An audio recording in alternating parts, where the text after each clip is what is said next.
우리 하나님 말씀 보도록 하겠습니다.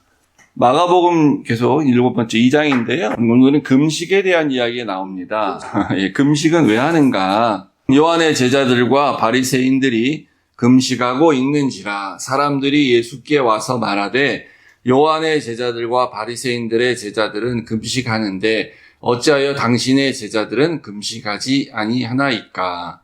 예수께서 그들에게 이르시되 본인 집 손님들이 신랑과 함께 있을 때에 금식할 수 있느냐? 신랑과 함께 있을 동안에는 금식할 수 없느니라. 그러나 신랑을 빼앗길 날이 이르리니 그날에는 금식할 것이라. 생배의 조각을 낡은 옷에 붙이는 자가 없나니 만일 그렇게 하면 기운 새 것이 낡은 그것을 당기어 헤어짐이 더하게 되느니라. 같이요. 새 포도주를 낡은 가죽 부대에 넣는 자가 없나니 만일 그렇게 하면 새 포도주가 부대를 떠뜨려 포도주와 부대를 버리게 되리라. 오직 새 포도주는 새 부대에 넣느니라 하시니라. 아멘. 하나님 아버지, 우리는 예수님께서 당시에 예수님을 배척해 있었던 유대인들과 어떻게 여러 가지에 대해서 논쟁을 하고 있는지를 보고 있습니다. 그러면서 우리가 믿게 된 이 기독교, 예수님의 새로운 하나님 나라 운동으로 시작된 우리 기독교회가 정말로 우리는 무엇을 추구해야 되는지를 다시 한번 살펴보게 됩니다. 그럼에도 불구하고 우리가 유대교의 그 사람들, 구약시대에 살았던 사람들처럼 지금 그렇게 관습적으로 그냥 아무 이유도 모르고 하는 건 없는지 다시 한번 잘 살펴볼 수 있는 귀한 말씀의 시간이 되도록 주님 도와주시옵소서. 예수님 이름으로 기도했습니다. 아멘. 지난주 말씀을 이제 여러분 기억하실지 모르겠는데 의사로서 오신 예수님, 의사로서 오신 메시아에 대해서 말씀을 드렸죠. 근데 이제 그 논쟁의 이제 그 내용은 왜 죄인들하고 밥을 같이 먹고 어울리냐, 그 논쟁이었어요. 그때 예수님이 왜냐하면 나는 의사로 왔기 때문에 병자들과 같이 있어야 된다. 병자는 곧 죄인이다. 그래서 지난주의 말씀은 누구와 밥을 먹을 것인가가 이제 이렇게 논쟁이라면 오늘은 누구와 밥을 먹는 게가 아니고 언제 밥을 안 먹어야 되는가 하는 그 논쟁을 이제 금식의 문제죠. 그것을 예수님이 이제 말씀하고 계시는 겁니다. 그래서 사실 이게 별개처럼 보이지만 약간 연결이 돼 있는 거예요. 앞에 잔치가 벌어졌어요. 죄인들과 먹고 마시는 잔치가 벌어졌는데 그 잔치가 그럼 어떤 성격을 갖고 있냐? 그 식탁교제라고 우리가 볼 수 있는데요. 그거를 이제 좀 더 구체화 시켜주는 내용이 오늘 안에도 포함되어 있고 또 다른 얘기도 예수님 하시는 거죠. 왜 예수님은 그럼 죄인들과 밥을 먹었느냐? 의사로 오셨기 때문에라고 앞본문 얘기했지만 이건 잔치기 때문에 그래서 금식하면 안 돼. 이거 밥을 같이 먹어야 되는 거야. 이제 이렇게 연결이 되는 겁니다. 그래서 오늘은 다른 성경을 조금 많이 인용을 해야 될 것 같습니다. 이게 병행 본문인 마태복음을 보면요. 오늘은 이 바리새인들과 서기관들이 와서 논쟁을 하자고 시비를 거느시는 본문이 아니에요. 그들도 이런 마음 당연히 있었겠죠. 근데 마태복음에 정확하게 요때 누가 오냐면은 마가복음에는 그냥 사람들이라고 하는데 요한의 제자들, 즉 세례 요한의 제자들이 와서 질문을 하는 겁니다. 그래서 요한의 제자들이 우리도 금식하고 바리새인들도 금식하고 있는데 왜 예수님, 당신과 당신 제자들은 금식하지 않습니까? 이렇게 이제 묻는 거예요. 앞에 본문과 연결해 보면 나는 지금 너희들하고 먹고 마시면서 잔치를 하고 싶어. 근데 니네들 와서 금식을 하자 이렇게 얘기를 하는 거예요. 그래서 예수님이 너희들은 금식을 왜 하는지는 아냐? 그것도 모르고 그냥 오래전부터 우린 해왔다. 그냥 그런 이제 문제제기죠. 우리는 오래전부터 해왔는데 왜 당신과 제자들은 금식하는 날에 지금 잔치판을 벌리고 있냐 이런 얘기입니다.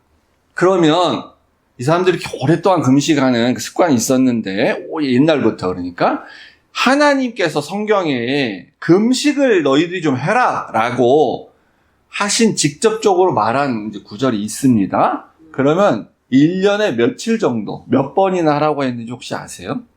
한번 상상해 보시기 바랍니다. 몇 번이나 하셨을까? 하나님. 너희들 좀 금식 좀 해. 아이러니컬하게도 우리가 기대와 다르게 사실 딱 하루입니다. 하루. 딱 하루에 하루 금식하러 한 게. 레위기 23장 27절에 보면요. 모세에게 이제 율법을 가르쳐 주셨을 때 하나님이 일곱째 달 열흘날, 그러니까 7월 10일이에요. 7월 10일 잘 기억하시기 바랍니다. 7월 10일은 속죄하는 날이다. 요 날, 그래서 대제사장이, 제사제도 이제 완비된 다음에는 요 날 대제사장이 어린 양을 잡아서 그 피를 가지고 이제 지성소로 들어가는 날이에요. 속죄일. 그때 너희들이, 그러니까 이 거룩한 날이니까 성회를 열고, 이 날은 거룩한 날이야. 그러면서 스스로 괴롭게 하라. 이렇게 이제 우리 개역 개정에 나와 있는데, 요걸 우리가 오해하면 스스로 괴롭게 하라 그러니까 이제 카톨릭 사제들이 고행과 수행을 할 때 막 자기를 채찍으로 막 때리고 막 나를 괴롭게 한다고 이제 그렇게 하는 경우가 있는데 그런 걸 얘기하는 게 아니고요. 뭘 도대체 스스로 괴롭게 하는 게 뭐냐? 여기에 이제 이렇게 좀 너무 넓게 쓰이는 단어의 히브리어를 원래 써서 이렇게 우리 그러니까 광범위하게 이렇게 그냥 번역을 했는데 사실은 여기에 이제 좀 정확하게 말하면 그럼 요거는 이제 정확하게 말하면 요럴 거다라고 추측을 해서 번역한 건 이제 현대인의 성경입니다. 공동 번역에도 그렇게 돼 있는데 스스로 괴롭게 한다는 게 뭐냐면 그날 금식하라는 거예요. 하루 종일 금식을 해라. 하루 종일 그러면 괴롭지. 배고파서 괴롭고. 네, 약간 그래서 그렇게 하라는 겁니다. 그래서 딱 하루예요. 하루. 그러니까 너희가 그 왜 속죄일에 그런 금식을 하냐? 속죄를 할 때에 하나님 앞에 와서 하나님 저 잘못했어요. 아유 용서해 주세요. 이럴 땐 적어도 최소한 네가 너 몸과 영혼에 대해서 그래도 네가 속죄하는 마음으로 이 고통을 가하면서 그렇게 하면서 회개를 해. 이게 좀 진정성이 있는 거 아니겠냐. 약간 뭐 하나님이 그렇게 하셨다고 생각이 듭니다. 그럼 그 방법 중에 하나가 뭐냐면은 금식을 하는 거예요. 그래서 얼마나 배가 고파요. 하루 종일 한 끼만 먹고 굶어도 배고픈데. 그러니까 원래 하나님이 말씀하신 금식의 성경적 의미는 본래는 이 참회를 위한 진짜 회개를 위한 그런 고행을 하라는 겁니다. 그래서 그것을 통해서 속죄일에 진짜 속죄를 하고 대제사장이 의식을 하는데 그래서 이제 죄로부터 내가 죄가 용서받았다 하고 정결해 줘라는 거예요. 그러니까 금식은 내가 죄를 용서받기 위한 속죄의 의미에서 약간의 그런 고통이 있는 거고요. 그리고 정결하지는 그래 결과로서 그런 거죠. 하나님이 직접 말씀하신 건 여기 하루밖에 딱 없어요. 그러면 이게 하루만 얘기하셨으니까 이제 우리가 성경을 이렇게 적용하면 안 되는 겁니다. 제가 계속 얘기하지만 하나님이 하루만 얘기하셨네? 그럼 내가 1년에 하루만 금식하면 되지. 이게 아니고 이게 원리예요. 원리. 그러니까 내가 죄를 자주 져. 예를 들어서 내가 죄를 회개하고 싶어. 그런 날이 1년에 하루가 아니라 더 많아. 그러면 그때마다 다 금식을 할 수는 없지만 자발적으로 그러니까 스스로가 나 정말 회개를 해야 되겠다. 율법에서 요구하지 않지만 나는 진짜 내가 이렇게 진정한 회개를 한다는 의미에서 난 정말 금식을 하겠다. 하루 갖고 안 돼. 이틀은 해야지. 아니면 일주일은 해야지. 아니면 내가 40일은 해야지. 뭐 이렇게 하면서 스스로 하면 되는 거예요. 스스로. 그게 하나님이 원하시는 거기 때문에. 그게 진정성이 있고. 그래서 이제 구약에 그래서 하나님이 금식하라고 안 했는데 금식을 한 사람들 얘기가 많이 나오는 겁니다. 몇 가지만 보면요. 이제 사무엘상 7장 보면 이게 어떤 상황이냐면은 이제 이스라엘이 많이 타락해 있었어요. 그때 하나님이 은혜를 주셔서 사무엘이라는 새로운 선지자가 등장을 하는데 미스바에 모여서 이제 부흥 운동이 여기서 일어나요. 회개 운동이. 그때 사무엘이 너희들 좀 금식해라 이렇게 얘기하죠. 그리고 우리가 여호와께 범죄하였나이다. 회개하는 거잖아요. 회개기도. 그래서 이때 이제 전에 그런 일이 있던 거죠. 그래서 여호와의 법궤도 블레셋에다 빼앗기고 뭐 이렇게 찾아오긴 했는데 그것도 자기들이 회개해서 찾아온 게 아니라 블레셋이 그냥 보내줬잖아요. 하도 재앙이 많이 생기니까. 그러니까 이제 이때도 속죄의 의미가 있었어요. 그러니까 우리가 속죄하려면 적어도 우리가 백성이 다 같이 금식해야지. 이게 적용인 거죠, 적용. 그러니까 이게 나쁜 게 아니에요. 좋은 거예요.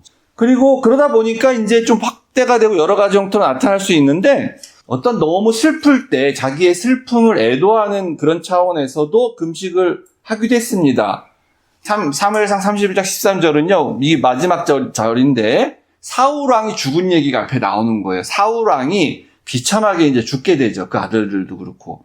그때에 그 길르앗 사람 야베스 주민들이 이제 이 사울왕이 처참하게 죽고 벳산 성벽에 이렇게 창에 찔려서인가 거기 성벽에 걸려서 이렇게 시체가 있다는 소식을 듣고, 그래도 왕이었는데, 하나님으로부터 버림받고 타락한 왕이었지만 그래도 왕이었는데 너무 불쌍하고 좀 이제 자기네 또 그런 마음이 있어서 목숨을 걸고 가서 이제 사울의 이제 시신을 걷어오죠. 그리고 그를 애도해서 이제 일주일간 금식을 합니다. 그러니까 애도의 의미인데, 이것도 사실은 좀 속죄의 의미도 여기 좀 있어요. 그러니까 이제 사울 왕을 속죄하는, 우리가 왜 이 왕을 이렇게 타락하도록 우리 자기들 책임은 물론 아니지만 어쨌든 하나님 앞에 이 잘못된 범죄에 대한 그런 속죄, 이런 거죠. 그리고 또 어떤 위기 상황에 있을 때에, 그럴 때 보면 또 이제 금식했다 그러는데, 요거는 이제 사무엘하 12장에 보면 다윗이 우리아의 아내 밧세바와 이렇게 간음을 하고 나서 원래 첫 번째 난 아들이 있어요. 그 아들이 솔로몬 아닙니다. 그 죽었어, 그때. 그래서 성경에 보면은 하나님이 치셔서 그렇다잖아요. 그러니까 이 간음의 죄에 대한 대가로 그 아들을 하나님 걷어가신 건데, 그때 이제 막 그 죽기 전에 애가 아파가지고 막 누워서 사경을 헤맬 때에, 그때 다윗이 살려달라고 하나님한테 금식하잖아요.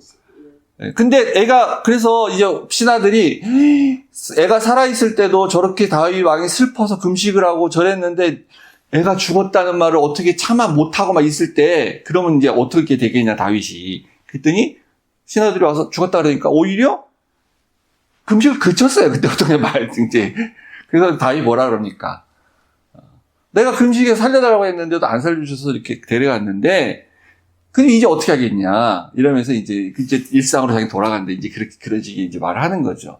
그러니까 이것도 사실은 하나님 앞에 강력한 요청, 기도 요청 내지는 이제 간구 때문에 하긴 하는데, 자기 죄 때문에 이런 거니까 금식하면서 자기 죄를 회개하는 기도를 해야 되겠죠. 제가 죄를 져서 저 아이가 저렇게 벌을 받고 있습니다. 이렇게 그런 이제 속죄의 의미가 좀 있는 금식이에요. 그러면서 하나님이 자비를 구하는 거죠. 그리고 에스더서의 얘기는 이제 그 하만의 계략 때문에 유대인들이 다 죽게 생겼잖아요, 지금. 그때에 이제 에스더가 목숨을 걸고 왕 앞에 나가서 이 얘기를 할 때에, 하려고 하기 전에 모르드게에게 이제 유대인들 다 모이라 그래서 나를 위하여 금식하라. 이렇게 밤낮 3일을 먹지 말고 이렇게 하라. 하는 거죠. 그래서 금식을 요청을 합니다. 그래서 이렇게 금식이란 거는 이제 자발적으로 이렇게 행해지는 거예요. 행해져.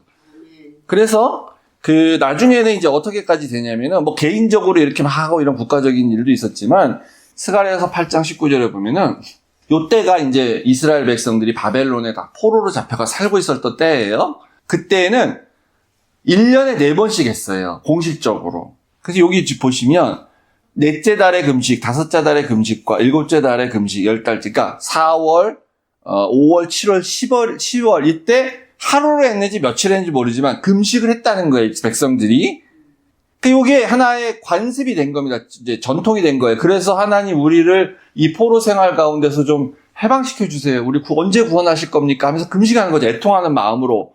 이게 하나님 말씀인데, 그러니까 요렇게 금식을 하라는 얘기 안 합니다. 너희들이 이렇게 금식을 하고 있는데, 근데 이제 언젠가는 요 금식의 이 고통과 슬픔이 변해서 기쁨과 즐거움과 희락과 절기들이 될 것이다. 그러니까 너희 나중에 포로에서 해방될 거야. 그런 위로의 말씀을 해주시는 거죠, 하나님이 지금. 그래서 이제 나중에 포로에서 돌아온 다음에는 당연히 이건 없어졌겠죠. 상황적으로 포로에서 살 때 했던 금식이기 때문에. 그러면 이제 예수님 당시에 1세기를 전후해서 이 당시의 바리새인들은 어떻게 했냐? 바리새인들이 했다는 얘기는 이제 백성들도 하라고 했다는 얘기가 되고요. 안 하는 사람 물론 있었겠지만 관습이 된 건데, 이 누가복음 18장 12절로 보면 바리새인과 서기관의 기도가 나오는데, 그때 바리새인이 이렇게 기도합니다. 나는 일에 2번씩 금식하고 있다. 월요일과 목요일 날 했어요. 한 주 중에 2번을 금식을 했어요. 월, 목을 하루 종일 금식을 한 건지 한 끼를 금식한 건지는 제가 정확히 모르겠습니다. 그런 건 잘 안 나오니까. 근데 요 당시에는 이렇게 하고 있었습니다. 그러면은 이제 요때가 예수님 당시예요. 예수님은 몇 번이나 금식하셨는지 여러분 기억나세요? 예수님 얼마나 금식을 하셨을까? 몇 번 하셨을까? 이것도 재밌게도 한 번 하셨습니다. 예수님 금식 한 번. 자, 우리가 알고 있는 40일 금식. 한 번 하셨는데 물론 이제 40일을 하셨어요. 예수님이 금식을 그렇게 자주 한 게 성경에 나오지 않아요. 뭐 했을 수도 있겠지만 나오지 않습니다. 공적으로 나온 거는 딱 한 번 하셨다. 40일간 하셨다. 그 대신에. 그리고 예수님 철야기도 자주 하셨을 것 같죠. 2번 하셨어요. 2번. 넓게 잡아야 3번. 예수님 새벽기도 매일 하시는 줄 아세요? 아니에요. 가끔 새벽에 이른 새벽에 나가서 하신 거예요. 모세는 금식을 몇 번 했을까요? 모세도 한 번밖에 안 했습니다. 공식적으로 나와 있는 거는. 모세도 한 번 했는데 40일간 했죠. 신명기에 9장 18절에 요게 이제 원래 정확한 건 우리가 봤던 출애굽기 34장에 나오는데 이제 그때를 회상하면서 모세가 이렇게 얘기했죠. 내가 40주야를 여호와 앞에 엎드려서 떡도 먹지 아니하고 물도 마시지 아니하였다. 왜냐하면 너희가 여호와의 목전에 악을 행하여서 하나님 화나게 하셔서 크게 죄를 짓기 때문에. 이게 이때가 언제냐면은 모세가 시내사간에 올라간 게 2번 있었습니다. 첫 번째 올라가서 10계명 받을 때 40일 동안에는 금식 안 했어요. 그때는 금식했단 말 없어요. 근데 2번째 올라갔을 때 40일을 금식을 합니다. 그게 금송아지 사건 이후에요. 2번째 돌파를 받으러 갔을 때. 이때도 속죄의 의미에서 한 거죠. 백성들의 죄 때문에 살려달라고 하나님 우리를 버리지 마십시오 하고. 그러니까 이제 예수님의 그 40일 광야 시험과 그 금식 기도는 광야 시험이죠.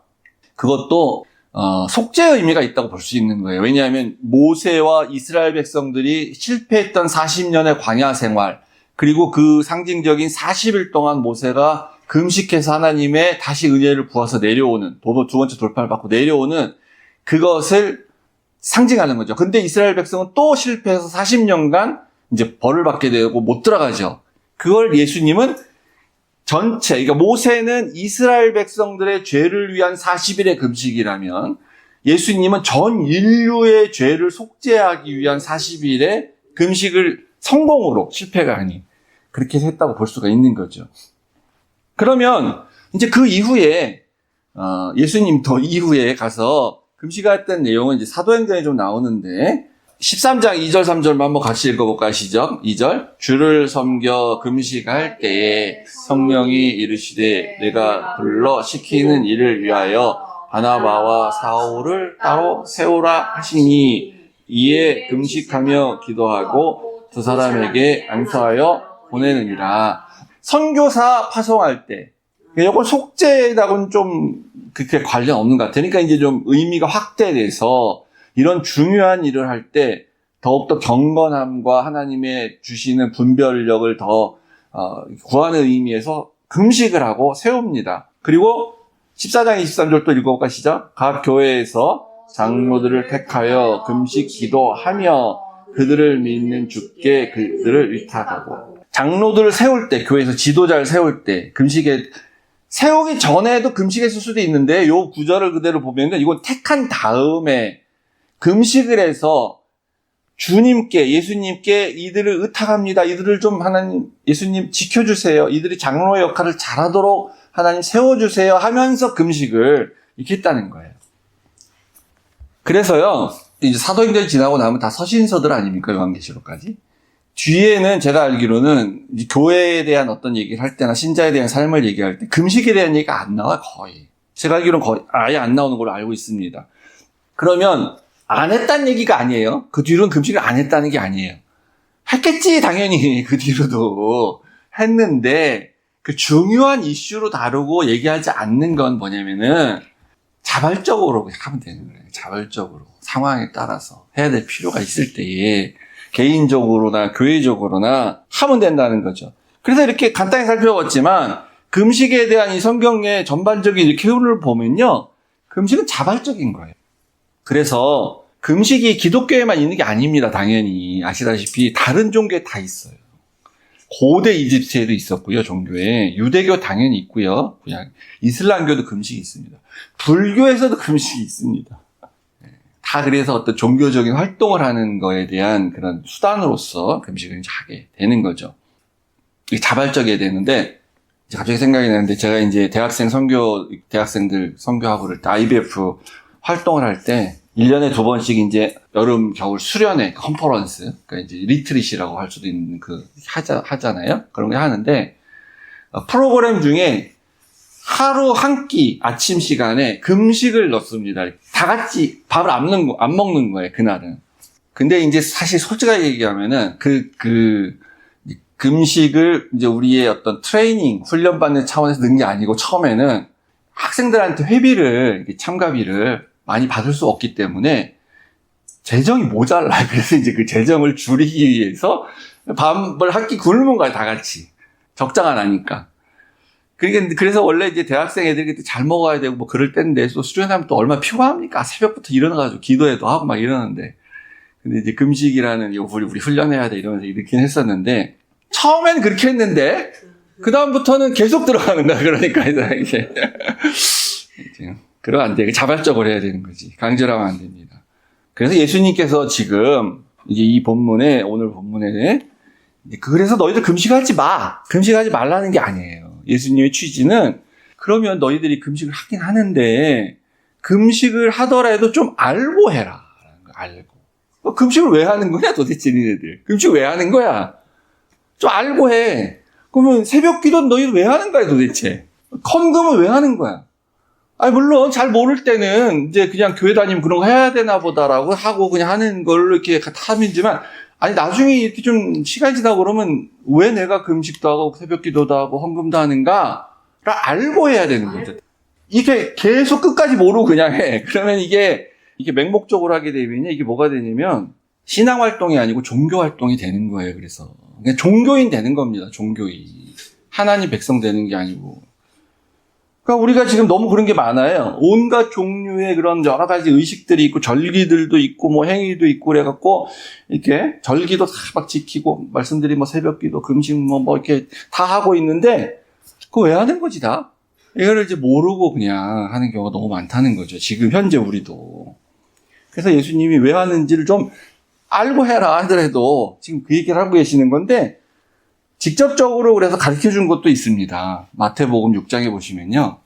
이 바리새인들과 이런 사람들이 말하는 건데 그들에게 금식할 때 너희는 이렇게 슬픈 기색 좀 보이고 하지 마. 하는 거 드러내놓고 하지 말라는 거야. 얼굴 막 이렇게 금식해서 밥 안 먹어서 얼굴 피폐하다. 수염도 막 이렇게 막 나오고 뭐 이렇게. 그러면 그거 하나님이 니네 거짓으로 하는 거 다 알아. 보여주려고 하는 거 진짜 아니다 하는 거. 오히려 정말 네가 속죄의 마음에서 정말 그래 통회하는 마음으로 또 하나님 앞에 자비를 와 은혜를 구하는 그런 구약의 인물들처럼 그런 거 원하면은 오히려 차라리 그럴 때는 금식할 때에 머리에 기름도 바르고 얼굴도 씻고 사람들이 볼 때는 저 사람 금식 안 하고 있나 보다. 뭐 금식하는지 잘 모르겠네. 이렇게 하고 하라는 거죠. 예. 그러면은 하나님께서 진정성을 알고 오히려 다 알고 계신다. 은밀한 중에 다 듣고 계신다. 그래서 이제 금식의 원리와 금식을 왜 해야 되는지를 우리가 이렇게 알고 좀 보면은 그러면 이제 그 뒷부분에 예수님 말씀이 조금 이해가 갑니다. 뭐냐면요.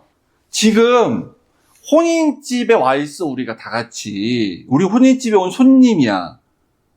신랑과 같이 있어. 그럴 때 금식하면 되냐 그게? 그거 안 되지? 언제 금식하냐? 그럼 그 신랑을 빼앗길 날이 이를 거다 하면서 자기의 십자가상의 죽으심에 대해서 약간 암시를 하시는데 이게 상식이잖아요, 당연히. 금식의 가장 중요한 이유 뭐라고 말씀하셨어요? 속죄를 위해서 금식하라고 하나님이 그랬잖아요. 그리고 나서 좀 발전된 의미에서 이게 애통하고 우리가 이렇게 위기 상황에 있을 때 또 나의 경건을 위해서 정결하기 위해서 그렇게 하는 게 원래 금식의 취지야. 그러면 지금 결혼식 와서, 결혼식장 와서, 혼인집에 와서, 지금 여기서 내가 지금 속죄를 구해야 될 일이 있습니까? 여기서 지금 애통해하고 있어야 될 상황이 있습니까? 없잖아요, 그런 게. 근데 이제 만약 여기서 이제 결혼식은 안 갈 수가 없어서 왔는데, 나 저 오늘 금식하는 날인데요? 이렇게 하면서 안 먹으면 어떻게 됩니까? 이제 이게 그렇게 되는 거죠. 이 사람이 내가 차리기에 너무 형편없어서 이 밥을 안 먹나 보다 이렇게 생각하고 혼주를 모욕하는 그런 일이 되는 거죠. 상황이 전혀 안 맞는 거죠. 그러니까 지금은 금식하는 날이 아니야. 잔칫날인데 밥을 열심히 많이 먹어줘야지 그게 좋은 거야 라고 이제 예수님이 그래서 그렇게 얘기를 하는 거예요. 비유로. 근데 이 금식할 때와 하지 말아야 될 때, 금식을 안 할 때를 구분을 하지 못하고, 그리고 무조건 월요일도 해야 되고 목요일이면 무조건 해야 돼 라고 이렇게 하는 게 뭐냐면 그게 오래된 유대교의 종교 활동입니다. 지금 예수님 당시의 금식은 이제 그렇게 돼 있는 거예요, 지금. 그래서 금식의 정신은 사라지고 이제 관습만 남아 있어요. 그래서 그냥 맹목적으로 해요. 그게 유대교입니다. 우리 기독교도 마찬가지입니다. 우리 유대교가 아닌데 우리도 그걸 모르면서 그냥 맹목적으로 하면 관습만 가지고 맹목적으로 하고 관습만 가지고 이렇게 맹목적으로 절기를 지키고 그러면 그냥 뭐랄까 그냥 이 유대교 다를 게 없어요. 사실은 비슷하죠, 모습이. 그래서 예수님이 좀 더 이제 설명을 더 해주시죠. 두 가지 비유로 이 상황을 지적하시는데 새 옷 얘기와 이제 새 포도주 얘기를 하시죠.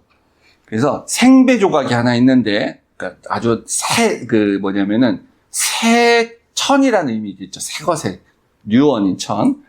그것을 낡은 옷에다가 이렇게 낡은 옷이 구멍 났다 그래서 거기다 붙이면 안 된다 이거죠. 그래서 이거 빨았을 때에 원래 새 옷은 줄잖아요. 그러니까 이제 줄어가지고 터져 오히려 이렇게 되는 건데 이 누가복음에 병행구절 누가복음에는 이제 다르게 쓰고 있는데 새 천 조각이 아니고 새 옷이 있는데 새 옷에서 천을 잘라가지고 그리고 낡은 옷에다 붙이는 사람이 누가 있냐?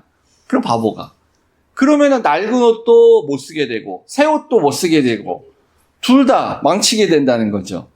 그러니까 구습은 낡은 거는 낡은 것대로 새 것, 새로운 시스템, 새로운 방법 이런 거는 새 것대로 이렇게 해야지 이거 섞어버리면 이건 죽도 밥도 안 되고 둘 다 망치는 거다.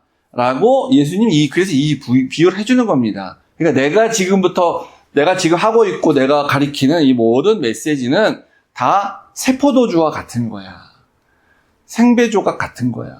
옛날 구습에다 갖다 붙이려고 그러면은 전혀 안 맞아. 갈등만 생겨. 이것저것도 안 돼. 이것도 안 되고 저것도 안 돼. 근데 이제 이제 누가복음에 재밌게 마가복음은 여기서 끝나는데 누가복음에는요, 한 절이 더 있어요. 요런 구절이 있습니다. 한번 읽어볼까요? 시작! 묵은 포도주를 마시고 새 것을 원하는 자가 없나니 이는 묵은 것이 좋다 함이니라. 마가는 이방인들한테 이 편지를 쓰기 때문에 이 말을 굳이 쓸 필요가 없을 것 같아요. 근데 이제 누가는 달라요. 이게 이제 전형적인 유대인들한테 경각심을 주려고 하신 말씀이었어요, 사실. 그 말이 있는 거야. 그러니까 이렇게 말하면은 꼭 이런 사람이 있어요. 아니 포도주는 새 포도주가 안 좋은 거야. 맛없어. 포도주는 100년 이렇게 얘기하잖아. 100년산 어쩌고저쩌고 하면서 묵은 포도주가 더 좋은 거지. 그건 실제 맞는 말이에요. 그래서 이건 예수님이 그 말 하려고 하는 게 아니잖아요. 포도주는 옛날 게 사실 좋아. 오래된 게 좋은 거예요. 근데 꼭 그러면은 묵은 포도주가 더 좋은 거지. 이런 사람이 있을 거 아닙니까? 그래서 그걸 마시고 나면은 새 것을 원하는 자가 없다. 왜냐하면 사실이거든. 묵은 포도주가 더 맛있거든요.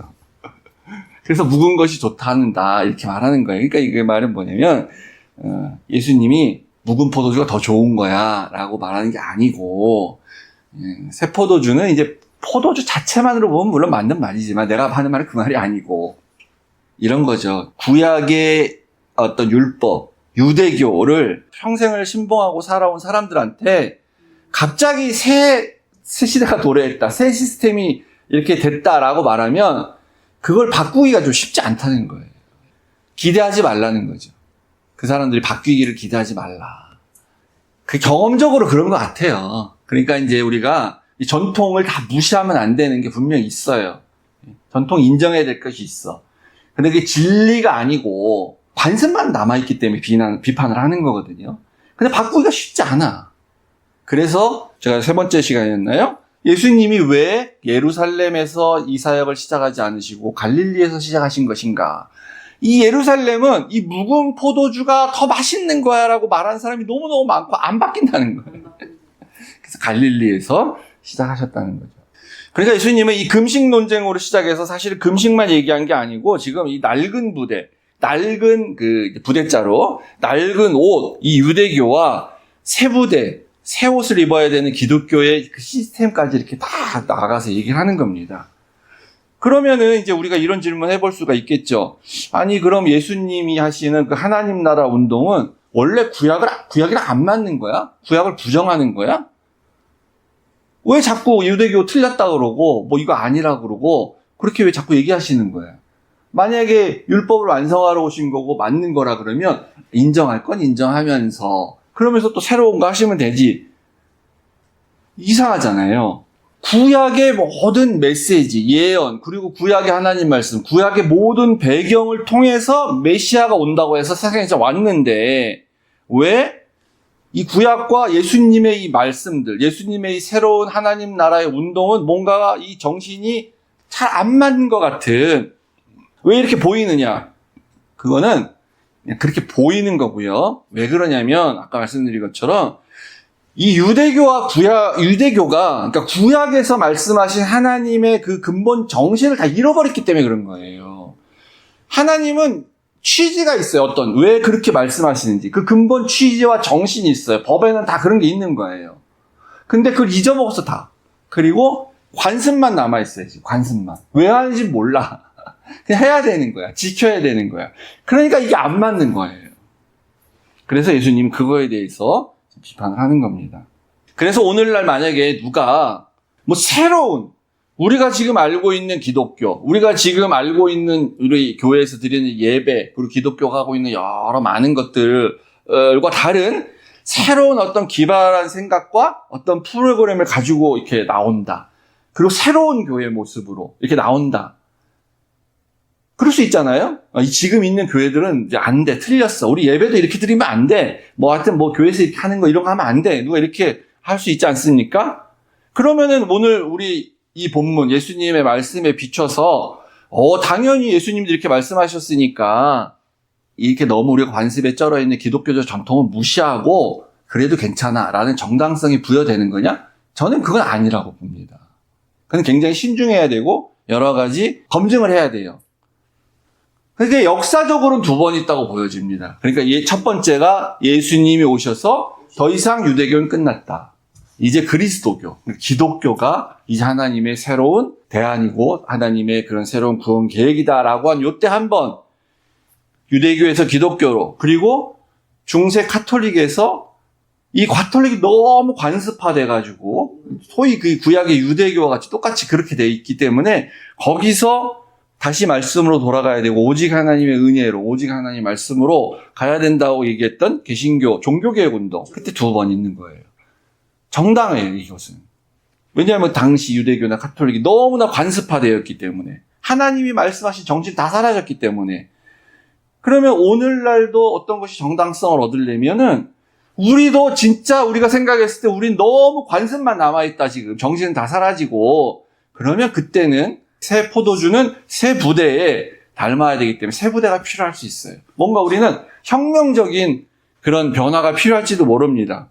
근데 아직까지는 그건 아니에요. 아직까지는 우리가 정신 차리고 회개하면 되지. 뭐 그렇게 혁명적인 새로운 교회 형태라든 성명적인 교회론이라든가 약간 급진적인 좀 이런 것도 필요할지 모르지만 그건 아니라고 봅니다. 우리가 지금 기존 하는 것에서 우리는 좀 올바른 더 원래 하나님의 정신, 그 취지를 살펴보고 찾으면, 그래서 우리가 돌이키면 된다고 생각이 저는 개인적으로 하고요. 그래서 이제 마지막 결론으로 성경 구절 두 군데를 보겠는데요. 다시 금식의 문제로 돌아가서 이 금식의 이 정신을 하나 더 보려고 합니다. 언제 속죄일이라 그랬죠, 제가? 7월 10일. 그때 금식하라 라고 말씀하셨죠? 그러면 이 7월 10일 날 속죄일인데 금식만 하고 있으면 되냐? 그거 아니에요, 당연히. 왜냐하면 왜 금식을 하라는 게 이제 레위기 25장에 정확히 나옵니다. 레위기 25장에는 그 신년에 대해서 나오는데 7년을 7번 지난 49년째 혹은 50년, 그 다음에 50년이 신년이에요. 그래서 9절 보시면 일곱째 달 열흘날은 속죄일이니, 그러니까 이건 1년마다 계속 돌아온 거잖아요. 이 속죄일이 7번 돌아오는 7년째 됐을 때는 좀 더 큰 의미의 속죄일이 되는 거예요. 그리고 이게 다시 또 7번, 이 7년이 7번 돼서 49년이 됐을 때는 대속죄일로 희년이라고 부르게 되는 거예요. 그때 그런 밥만 굶고 밥을 안 먹고 우리 속죄일이니까 제사 드리고 우린 금식하면 돼. 이게 아니고 여기 이렇게 말하잖아요. 그날은 너희가 거룩하게 해서 모든 주민을 위하여 자유를 공포하라. 이걸 해야 되는 거예요. 금식과 동시에. 이게 뭐냐면은 이때 모든 노예를 다 해방시켜줘야 돼요. 그리고 땅도, 샀던 땅도 다 원주인한테 돌려줘야 돼. 그게 자유를 공포하는 거예요.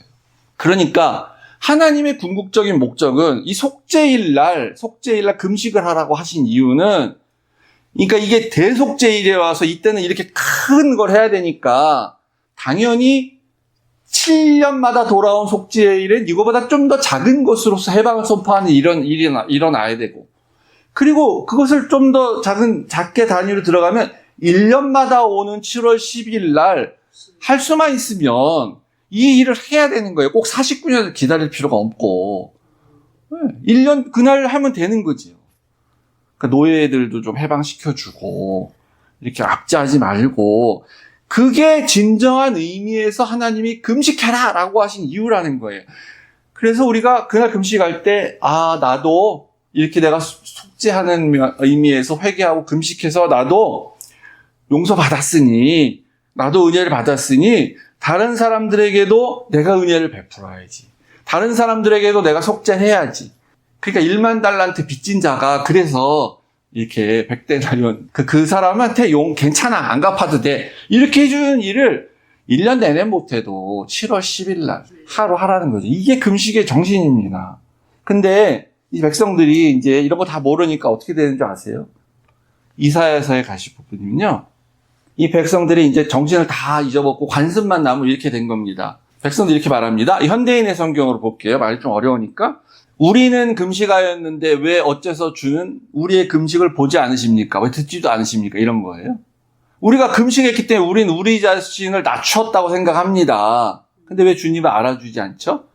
근데 하나님 뭐라 그러시냐면, 아니야, 너희는 사실은 금식은 하고 있지만 너희가 하고 싶은 대로 지금 살고 있어. 너희 일꾼들에게 고된 일을 시키고 있잖아. 니네가 그 진정으로 금식한다 그러면 자기는 굶는, 그러니까 어떤 상황인지 모르겠어요. 야, 나 오늘 금식하고 굶으니까, 그러면서 일꾼들은 막 더 혹사시켜, 다른 날보다. 그런 의미인 거죠. 그게 무슨 진짜 금식이냐? 아니야. 네가 금식한다면 그런 거 하면 안 되는 거지. 그래서 이건 뭐냐면요, 이건 금식이라고 안 하고 단식이라고 하는 겁니다. 단식 투쟁. 하나님, 내가 굶고 있으니 내 기도를 들어주십시오라고 단식 투쟁하는 거죠. 안 들어주면 들어줄 때까지는 밥을 안 먹겠습니다 라고 투정 부리는 건데, 너희는 다투고 있어. 계속 싸우고 뭐 주먹질하고 그러고 있는데 금식이 무슨 소용이 있냐. 그러면 니네가 이런 금식을 한다고 해서 내가 니네 기도를 들어줄 거라고 생각했냐? 나 안 들어준다. 아무리 너네가 5절 보세요. 금식을 할 때 자기 자신을 막 괴롭히고 머리를 갈대처럼 숙이고 굵은 삼배를 입고 재를 깔고 거위에 막 눕고 그러면서 밥을 굶고, 밥만 굶는 게 아니라 이렇게까지 하면서 금식 한다 할지라도 그건 금식이라고 할 수가 없다. 이런 금식은 나는 기뻐하지 않는다. 6절 중요하죠. 아까 그 레위기에서 읽은 그대예요. 금식은, 내가 기뻐하는 금식은 압박의 사슬을 풀어주고 모든 멍에를 꺾어버리며 억압당한 자를 자유롭게 하는 것이다. 그 신년에 나왔던 그 레위기 25장 말씀 그대로잖아요. 그래서 안 들어준다 이겁니다. 그리고 나서 뒤는 좀 자세하게 얘기하는 건데 몇 개 볼게요. 굶주린 자에게도 좀 음식을 주고, 아니 금식을 하고 싶어서 금식하는 게 아니라 먹을 게 없어서 굶주리는 사람이 있잖아. 그러면 나 굶고 있으니까 너희들도 먹지 마. 뭐 이러면 안 되는 거지요. 당연히. 오히려 진정한 금식은 나는 회개를 위해서 금식하지만 없어서 못 먹는 사람들한테는 음식을 나눠주는 게 너의 금식이 의미가 있는 거잖아요. 가난한 사람들 집으로 맞이하고 헐벗은 자도 입히고 도움 필요한 친척도 있으면 외면하지 말고 이게 그냥 이 선행을 행하는 게 아니라야 이게 당연히 선행하는 거 해야 되는 건데 금식한답시고 네가 지금 그러고 있으면 최소한 이런 것도 좀 해라. 평소에도 하지만 그런 얘기죠. 그럼 9절에 너희가 기도할 때 내가 응답할 것이다. 이렇게 하면 그러니까 이게 금식하고 기도할 때 응답하신다는 말씀도 되겠지만요. 그거보다도 이런 거죠. 꼭 금식하면서 기도하지 않아도 이렇게만 하면 그냥 기도만 해도 금식 안 해도 내가 듣겠다. 내가 들어줄 거야. 이런 의미 아니겠습니까? 그래서 결론은 우리가 정신은 다 사라지고 관습만 남으면 그러면 예수님께서도 오늘날 기독교에 대해서 또 말씀을 하시는 겁니다. 나는 새 옷인데 나는 새 포도주인데 너희들이 자꾸 내 새 옷을 뜯어다가 옛날 그 관습에 쩔어 있는 기독교에다 갖다 붙이려고 하는구나. 아무 생각도 없이 왜 하는지도 모르고 뭐 금식만 열심히 하고 새벽기도만 열심히 하면 너희들이 다 한다고 생각하냐? 그게 안 된다. 나는 새 포도주다. 근데 여전히 포도주는 오래된 게 맛있지. 이런 사람들 계속 있고 그런 거만 마시려고 하는 그런 사람들한테 말씀하시는 거죠. 지금. 금식이 왜 필요한지는 알고 하는 거냐. 알고 해라. 최소한. 오늘 논쟁은 예수님이 그렇게 말씀하시면서 결론을 내리는 겁니다. 그래서 우리도 지난주도 말씀드렸지만요. 우리가 너무 교회를 오래 다녀가지고 알게 모르게 관습화되어 있는 것들 그냥 그대로 그냥 쩔어서 하고 있는 것 너무 많습니다. 그럼 하지 말라는 게 아니라 하는데 하되 의미를 살려서 하나님 왜 그렇게 하셨는지 그 하나님 말씀하신 취지와 정신을 잘 깨닫고 그렇게 금식을 해도 이게 금식의 진짜 이유가 돼야 되고 원리다라고 말씀을 생각하면서 금식을 하면 그럼 하나님이 얼마나 기뻐하시겠습니까? 우리 모두 다 그런 성도님 되시길 주의 이름으로 축복합니다. 아멘.